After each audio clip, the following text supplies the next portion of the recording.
आज की शिव महापुराण की इस पावन कथा को ध्यान से सुनो, कान खोलकर सुनो महाराज। आज जो मैं तुम सबको बताने जा रहा हूं वह कोई सामान्य कथा नहीं है। 22 अगस्त शुक्रवार भाद्रपद मास की श्राद्ध अमावस्या आ रही है और यह अमावस्या कोई साधारण अमावस्या नहीं है, बल्कि यह वह दिन है जब पूरे माह में केवल एक ही बार भगवान शिव और माता लक्ष्मी को प्रसन्न करने का सुअवसर मिलता है।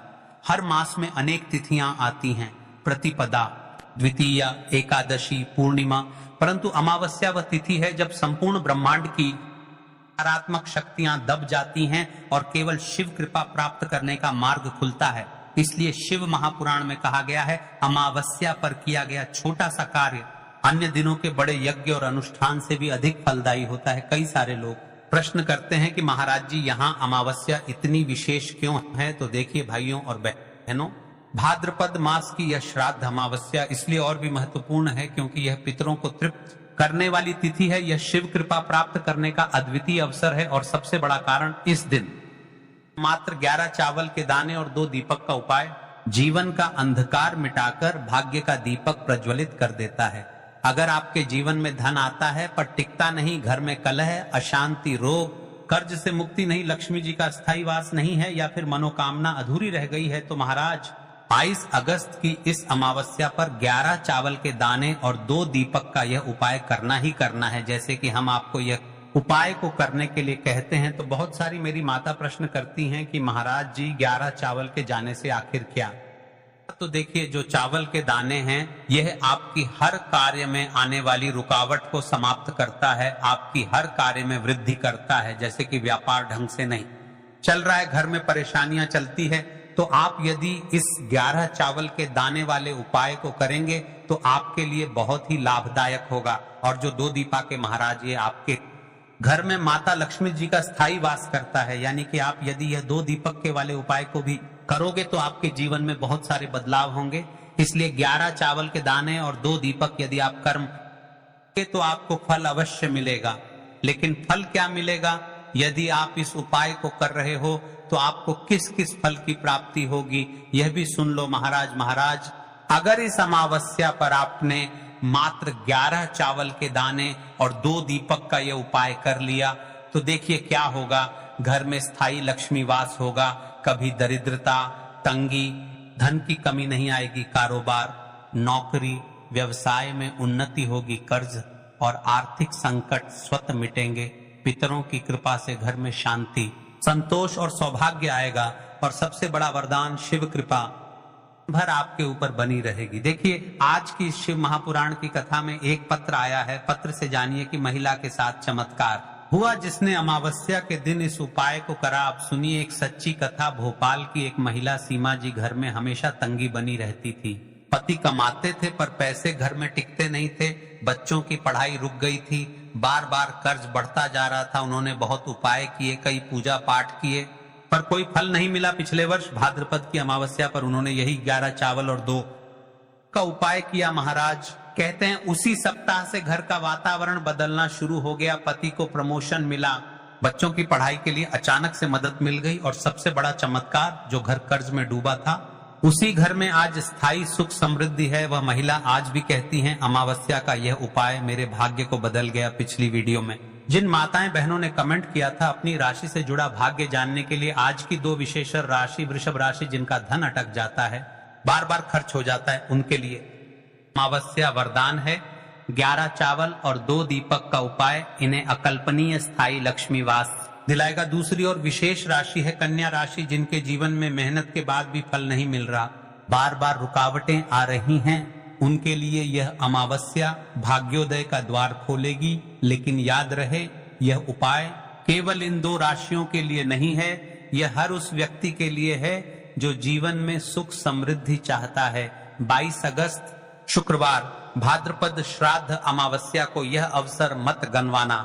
मात्र 11 चावल के दाने और 2 दीपक का उपाय जीवन की दरिद्रता को दूर कर देगा, घर में स्थायी सुख समृद्धि लाएगा और तुम्हारे भाग्य को उज्जवल बना देगा। यह कोई सामान्य कथा नहीं है, यह शिव महापुराण की अमृत कथा है।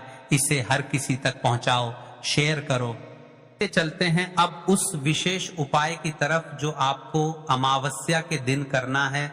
11 चावल के दाने का उपाय सबसे बड़ा और विशेष उपाय जो मनोकामना बड़े बड़े पूजा पाठ अनुष्ठान से पूर्ण नहीं होती, वह केवल इस 11 चावल के दाने वाले उपाय से हो जाती है। देखिए, सबसे पहले हम इस उपाय पर चर्चा करेंगे, फिर उसके पश्चात हम आटे के दीपक वाले उपाय के बारे में बात करेंगे। देखिए, अब हम बात कर लेते हैं उसे विशेष उपाय के बारे में, जो दोस्तों इस 11 चावल के दाने वाले उपाय। दोस्तों, इस 11 चावल के दाने वाले उपाय को आखिर करना किसको है, सबसे पहले हम लोग वह बात जान लेते हैं। तो देखो, घर की जो बड़ी माताएं बहनें होती हैं, उन माताओं बहनों में से कोई भी एक बड़ी माता बहन इस वाले उपाय को कर सकती है। और दोस्तों, अगर आप चाहें तो अपने घर में से सभी सदस्यों को भी इस उपाय को करवा सकते हैं। अगर किसी व्यक्ति की खुद की कोई मनोकामना है, खुद की कोई दुख और परेशानी है जो कि वह अपने लिए ही करना चाहता है, इस वाले उपाय को तो वह खुद अपने लिए भी कर सकता है।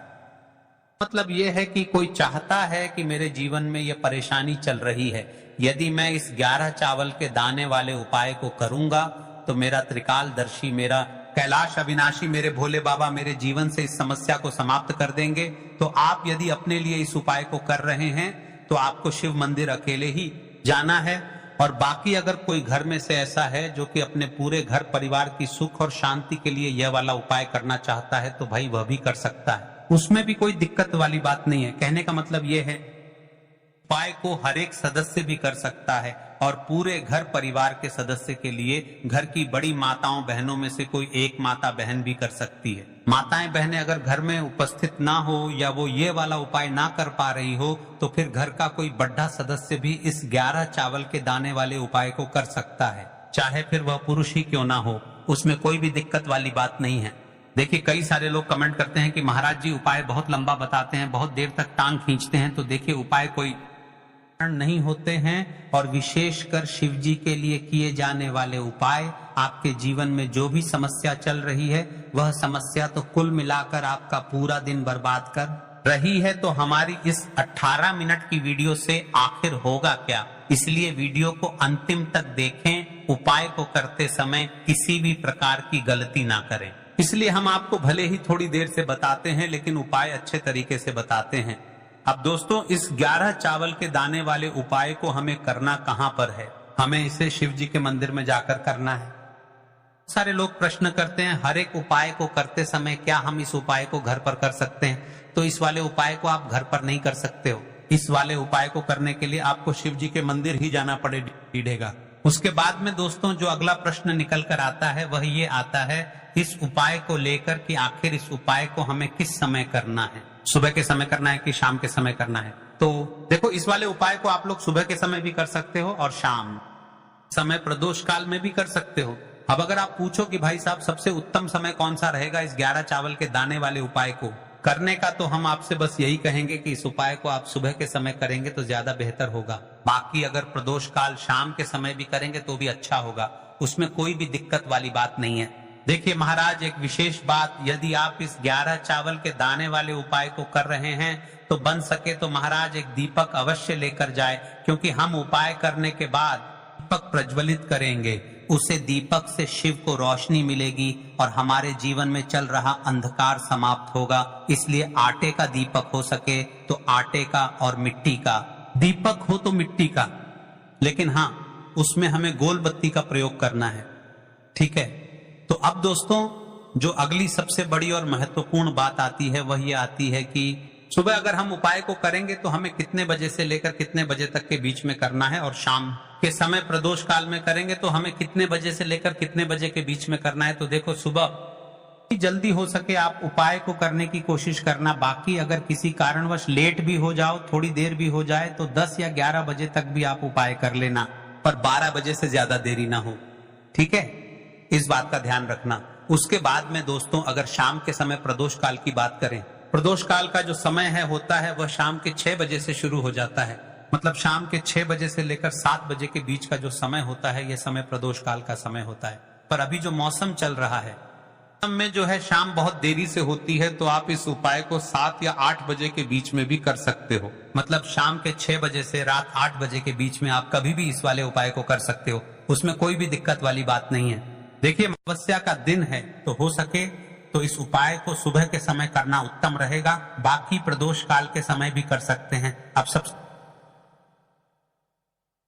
बड़ी और विशेष बात कही, सारे लोग प्रश्न करेंगे कि महाराज जी हमें चावल के दाने कहां से लेना है। तो देखिए आपके रसोई घर में जो भी चावल के दाने हैं, साधारण चावल के दाने या बासमती चावल के दाने, कोई से भी 11 चावल के दाने निकाल लो या फिर आप बाजार से भी लेकर आ सकते हैं। बस हमें उपाय करना है, ठीक है। देखो अगर के समय उपाय कर रहे हो तो सीधी सी बात है, 1 लोटा जल तो आप लेकर जाओगे ही जाओगे। वही 1 लोटा जल अगर मिट्टी का जल हो तो बहुत अच्छा रहेगा। मिट्टी का जल कैसे बनाया जाता है, इसके लिए हमने पहले से बहुत सारी वीडियोस बना दी है, लेकिन फिर भी एक बार सुन लो। जो मिट्टी का घड़ा होता है उसे स्वच्छ जल से धो ले, फिर उसमें इतना जल आप डालकर 1 से 1.5 घंटे के लिए रख दे, जितना आप शिव जी को चढ़ा सके। 1 से 1.5 घंटे पूर्ण होने के बाद पूरा जल एक बाल्टी में निकलना और इसे शिव मंदिर लेकर चले। है मिट्टी का जल आपके पास इस दिन एक आखिरी मौका रहेगा, मिट्टी का जल शिव जी पर चढ़ाने का और उपाय को करने का बहुत बड़ा आपको इस दिन फल मिलेगा। तो इसलिए इस दिन हो सके तो भाई मिट्टी का जल चढ़ाना, तो अपने साथ में कम से कम 1 लोटा जल तो आपको लेकर जाना ही जाना है। अगर मिट्टी का जल नहीं है तो घर का जल भी आप इस्तेमाल कर सकते हो। इसके अलावा जो भी पूजन सामग्री है, देखो 11 चावल के दाने यह अलग आपके रहेंगे और जो आपकी पूजन सामग्री रहेगी वह अलग रहेगी। पूजन सामग्री में जो भी चीज लेकर जाना चाहे वह लेकर जा सकते हैं। उपाय को करते समय शुद्धता का विशेष रूप से ध्यान रखना, ठीक है। सुबह सुबह स्नान करने के बाद ही उपाय को करने की आप लोग तैयारी करना।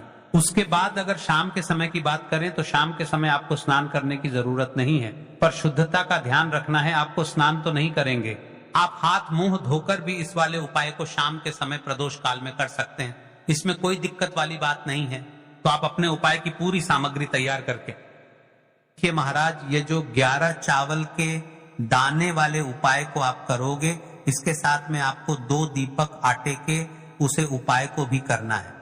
तो देखिए महाराज, जैसे ही आपकी 11 चावल के दाने वाले उपाय की सारी सामग्री तैयार हो जाती है, उसके पश्चात आपको इस 2 दीपक वाले उपाय को भी करना है। तो हमें इसकी भी सामग्री तैयार करनी है।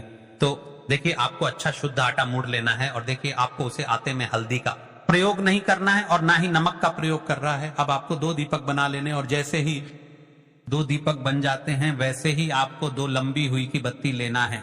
अब महाराज आपको उन दीपक में 1-1 चम्मच मीठा तेल डाल देना है, यानी कि सबसे पहले हमें दीपक प्रज्वलित करना है और दीपक इतनी देर तक चलने चाहिए जितनी देर में हमारा उपाय पूर्ण हो जाए। या तो आप दीपक को भर लो या फिर कम से कम 2 से 3 चम्मच मीठा तेल अवश्य डालो। अब देखिए आपको शिव मंदिर पहुंचना है और सबसे पहले आपको उपाय नहीं करना है। कई सारी मेरी माताएं बहनें रहती हैं, वह शिव मंदिर पहुंचकर उपाय को प्रारंभ कर देती हैं। आपको शिव जी को यह नहीं दर्शाना है कि आप शिव मंदिर आए हो अपने फायदे के लिए। आपको सबसे पहले शिव जी को प्रणाम करना है, फिर आपको उपाय करने। तो आपको सबसे पहले तो दीपक प्रज्वलित करना है। देखिए 1 दीपक आपको शिव मंदिर की चौखट पर प्रज्वलित करके रखना है और 1 दीपक अपने घर के मुख्य द्वार पर। तो आपको वहां पर 1 दीपक को ही जलाना है। सबसे पहले तो आपको उसे 1 दीपक को प्रज्वलित कर देना है और इस दीपक से आरती विधि कर लेनी है और शिवलिंग के पास में ही रखना है। पश्चात आपको इस 11 चावल के दाने वाले उपाय को करना है। आपका ये 11 चावल के जाने वाला उपाय पूर्ण हो जाता है, फिर आपको उसे दीपक को शिव मंदिर की चौखट पर रख देना है। ठीक है महाराज, और दीपक प्रज्वलित करते समय अपनी समस्या मन ही मन में दोहराना है। अब देखिए, अब जान लेते हैं उसे 11 चावल के दाने वाले उपाय के बारे में। तो देखिए महाराज, सबसे पहले तो 1 लोटा जल ही चढ़ेगा, उसके बाद में आपकी पूजन सामग्री चढ़ेगी। उसके बाद में अगर दोस्तों शाम के समय अगर आप इस उपाय को कर तो अपने साथ में कम से कम 1 जो दीपक है गोल बाती का, जो आप अपने साथ में लेकर गए हो, उस दीपक को मंदिर में जाकर अपनी माचिस से जलाना है और उस दीपक को शिवलिंग के पास में रखना है। ठीक है, दीपक को रखने के बाद ही आप लोगों को अपना ये वाला उपाय शुरू करना है और दीपक को ज्यादा पास में मत रखना, वैसे भी गर्मी पड़ रही है, भगवान शिव जी को आंच नहीं लगनी चाहिए, है ना। तो भाई जैसे ही आपकी पूजा अर्चना हो जाती है, शिव जी को प्रसन्न कर लेते हैं। उसके बाद में शिवलिंग के पास में एक ऐसे स्थान पर बैठे जहां पर आपको उपाय करने में कोई दिक्कत ना आए। और जो भी लोग हैं जो सुबह के समय शिव जी की पूजा वंदना करते हैं, उन्हें किसी भी प्रकार की दिक्कत नहीं आनी चाहिए। यानी कि आप उपाय कर रहे हो तो उन्हें दिक्कत नहीं होनी चाहिए। उसके बाद में शिवलिंग के पास ही में आप कहीं पर बैठ जाइए, सामने या आसपास जिस जगह पर आपको बैठना हो वहां पर बैठ जाइए और अपने वह 11 चावल के दाने अपने सामने निकाल कर रख, क्योंकि अब यहाँ पर उपाय को यहाँ पर करने की आपको तैयारी करना है। और इस तरीके से जब आप उपाय करेंगे, पूजन सामग्री करने के बाद, पूजन अर्चना करने के बाद, तो आपको उपाय का फल बहुत जल्दी और बहुत बड़ा होकर मिलेगा। तो अपने 11 चावल के दाने अपने सामने निकाल कर रख, और ये जो उपाय है ये आपकी सीधे हाथ की हथेली से होगा, इसलिए इस बात का भी विशेष रूप से ध्यान रखना है। तो सीधे हाथ की हथेली का प्रयोग करके ही आप लोग अपना इस वाले उपाय को करना। अपने सामने जो भी आपकी इसकी पुड्डियां हैं उसको खोलकर रख लो, या कटोरी है तो भाई उसे अपने सामने रख लो और अपने वह 11 चावल के दाने निकाल लो, ठीक है। उसके बाद में दोस्तों अब आपको क्या करना है कि शिवलिंग आपके सामने होगी, तो आपने वह 11 चावल के दाने एक एक करके आपको शिव जी के शिवलिंग के ऊपर चढ़ाना है। कई सारे लोग प्रश्न करते हैं कि महाराज की सबसे पहले हमें चावल का दाना शिव जी की शिवलिंग पर किस स्थान पर चढ़ाना चाहिए, यानी कौन सा विशेष स्थान है। तो देखिए, भाद्रपद का माह चल रहा है और सबसे प्रथम देवता है भगवान, तो हमें गणेश जी के स्थान पर सबसे पहले चावल का दाना समर्पित करना चाहिए। फिर उसके बाद आरती के जी के स्थान पर, माता अशोक सुंदरी के स्थान पर शिव जी के 5 बेटियों के स्थान पर, वासुकी नाग पर, और फिर उसके बाद आप शिवलिंग के किसी भी स्थान पर चढ़ा सकते हैं। और जब आपका यह चावल के दाने पूरी प्रकार से चढ़ जाए तब आपको ओम त्र्यंबकम यजामहे सुगंधिम पुष्टिवर्धनम उर्वरक में वंदना मृत्यु मोक्षमामृतात्, इस मंत्र का जाप कर लेना है। अब इसके पश्चात आपने जो दीपक लेकर गए हैं उसे दीपक को करें, उसे दीपक से शिव जी की शिवलिंग की आरती विधि करें, शिव जी का ध्यान करें और भगवान से प्रार्थना करते हुए बोले, है मेरे त्रिकालदर्शी, मेरे जीवन में जो भी दुख कष्ट चल रहे हैं उसे समाप्त करें। अपनी समस्या बताते हुए, आपके जीवन में जो भी समस्या चल रही है, फिर चाहे वह धन से रिलेटेड हो या आपके जीवन में रोग कष्ट है या फिर जो भी समस्या है, उसे बोलते हुए इस उपाय को पूरी तरीके से कर लेना है। बस दोस्तों, यहाँ पर यह वाला उपाय पूरा हो जाता है। इस वीडियो में हमने आपको जो भी उपाय बताएं, यह केवल अमावस्या के दिन किए जाने वाले उपाय। तो देखिए महाराज, आपसे एक विशेषकर निवेदन है, यदि आप वीडियो को पूर्ण तक, अंतिम तक देखते हैं तो कमेंट बॉक्स में हर हर महादेव लिखें, ताकि हम अगले वीडियो बनाएं और अपनी राशि से जुड़ा बाकी जानने के लिए अपना नाम और राशि का मिनट बॉक्स में लिखें। श्री शिवाय नमस्तुभ्यम। हर हर महादेव। मिलते फिर एक नई वीडियो के साथ।